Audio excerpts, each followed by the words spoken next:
Terima kasih Anda masih bersama kami di Kompas Siang. Saudara, Gunung Lewotobi laki-laki di Kabupaten Flores Timur, Nusa Tenggara Timur terus mengalami erupsi. Para pengungsi pun mencoba bertahan hidup dengan bantuan seadanya di tempat pengungsian. Masa tanggap darurat pun diperpanjang hingga 31 Desember mendatang.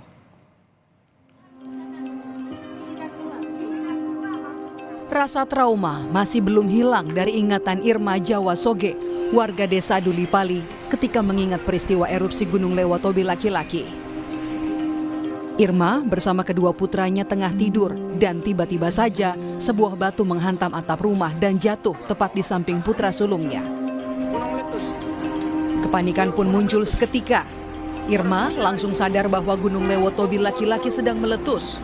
Putra keduanya didekap dan ia berlari menyelamatkan diri sembari mendengar hantaman material erupsi disertai gemuruh dari luar rumahnya.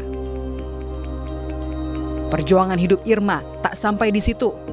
Ia akhirnya memutuskan untuk keluar dan mencari kendaraan tumpangan untuk menuju tempat yang lebih aman. Irma akhirnya berhasil tiba di tempat aman di desa Lewolaga. Kini ia dan sang suami serta kedua anaknya telah bersama ribuan pengungsi lainnya berlindung di posko pengungsian desa Lewolaga. Karena batu jatuh dengan bunyi dan mungkin rasa panas juga, anak kaget teriak panggil, emak, apa ini? Saya kaget karena mendengar panggilan dia, saya kaget. Baru saya sadar kalau ternyata itu bukan bunyi petir, tapi itu bunyi gunung. Langsung saya peluk dua orang anak, saya peluk mereka dua kiri kanan, saya bilang, Tata, adek, ini gunung meletus, diam-diam kita tunggu. Kami tiga baku peluk di kamar. Tidak sampai beberapa menit kemudian saya ajak mereka dua. Itu bawah juga lumpur lahar sementara. Dengan batu-batu pasir-pasir yang sementara begitu kami tuntun jalan sepanjang jalan itu begitu karena angin dari dahan-dahan kayu juga sementara jatuh. Ada beberapa lubang lagi kami jalan. Tak hanya Irma, bertahan hidup di pengungsian kini mengisi hari-hari ratusan warga desa Nawakote yang sejak hari pertama mengungsi di wilayah Kabupaten Sika.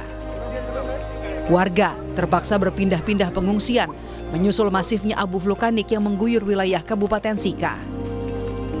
Di lokasi sebelumnya, warga sempat mengeluhkan masih menghirup udara yang terpapar abu vulkanik. Di sini lebih baik. Lebih baik karena Tidak ada debunya. di sana debu ada. Debu banyak Pak setiap hari.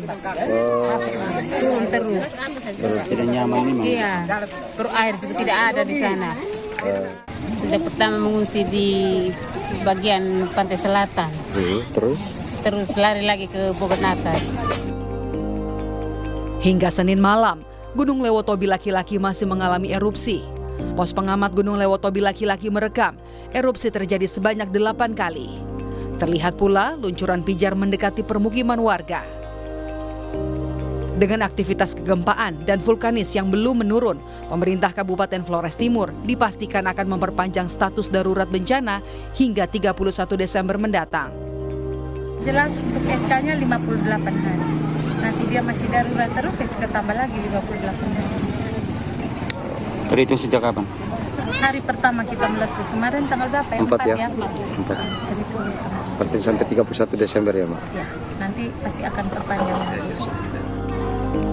Hingga kini, jumlah pengungsi akibat erupsi Lewotobi laki-laki terus bertambah, mencapai 12.000 lebih jiwa yang tersebar di 6 posko yang sudah disiapkan oleh pemerintah Kabupaten Flores Timur. Tim Liputan, Kompas TV.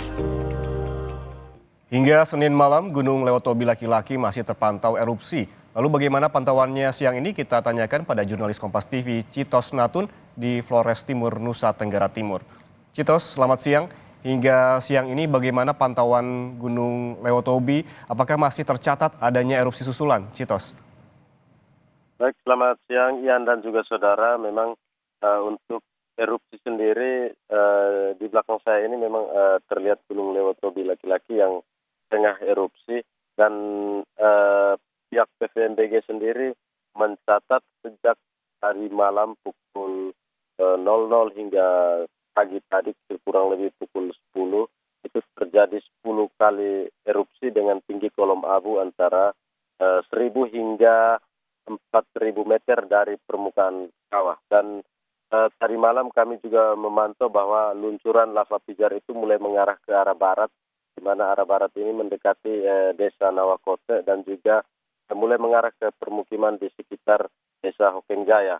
Dan sampai saat ini Ian, memang pihak PVMBG sendiri tetap menerapkan merekomendasikan untuk warga tidak beraktivitas dalam radius 7 km, sementara untuk radius 9 km di arah barat itu memang dilarang karena memang sampai saat ini awan panas guguran juga jika terjadi erupsi maka lebih condong atau lebih berpotensi mengarah ke arah barat, khususnya di desa Nawakote. Dan sampai saat ini juga angin terus bertiup ke arah barat sehingga membawa abu vulkanik yang setiap kali terjadi erupsi mengeluarkan abu-abu vulkanik dan juga pasir hingga mengarah ke Kabupaten Sika dan juga kabupaten-kabupaten lain yang berada di Pulau Flores, khususnya yang berada di arah barat dari gunung.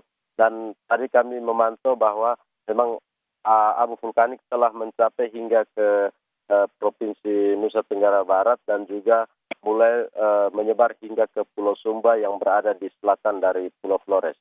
Yan. Citos, yang turut menjadi sorotan ini masa tanggap darurat diperpanjang hingga 31 Desember mendatang. Lalu apa prioritas penanganan dari pemerintah selama masa tanggap darurat berlangsung?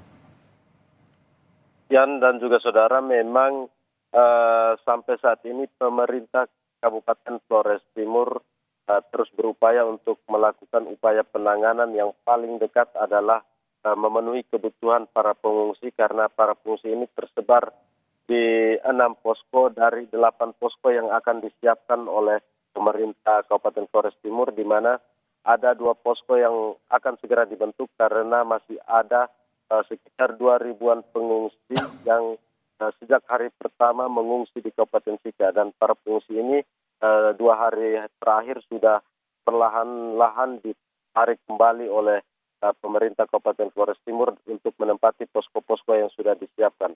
Dan upaya penanganan sendiri memang kami memantau di lapangan kebutuhan para pengungsi dari hari ke hari memang sudah terlayani terus-menerus dibenahi oleh pemerintah Kabupaten Flores Timur. Namun yang menjadi kendala dan menjadi catatan adalah kebutuhan akan MCK dari tiap posko dan juga kebutuhan air bersih, mengingat di posko-posko yang ditempatkan oleh pemerintah Kabupaten Flores Timur ini kekurangan air bersih sehingga turut menyulitkan para pengungsi ketika mendiami posko-posko ini. Sementara Ian, untuk jangka panjang memang kemarin pemerintah Kabupaten Flores Timur sudah berencana untuk melakukan relokasi karena memang wilayah permukim para warga ini di mana di bawah lereng gunung itu sudah sangat berbahaya dan tidak direkomendasikan untuk tinggal. Pemerintah Kabupaten Flores Timur sudah menyiapkan 2 tempat yang akan menjadi lokasi relokasi. Rencananya ada 100 hektar yang sudah disiapkan oleh pemerintah Kabupaten Flores Timur, namun mereka masih melakukan dialog dengan para warga, para tuan tanah dan juga ketua-ketua suku di sini agar bisa menjadikan lahan relokasi itu sebagai tempat tinggal bagi 12-an ribu pengungsi yang memang sejak hari pertama sudah mengungsi di posko-posko yang sudah disiapkan oleh pemerintah Kabupaten Flores Timur. Sekian. Ya, sebagian besar bantuan logistik telah disalurkan, namun warga di pengungsian masih membutuhkan air bersih dan juga MCK. Terima kasih jurnalis Kompas TV Citos Natun atas laporan langsungnya dari Flores Timur, Nusa Tenggara Timur.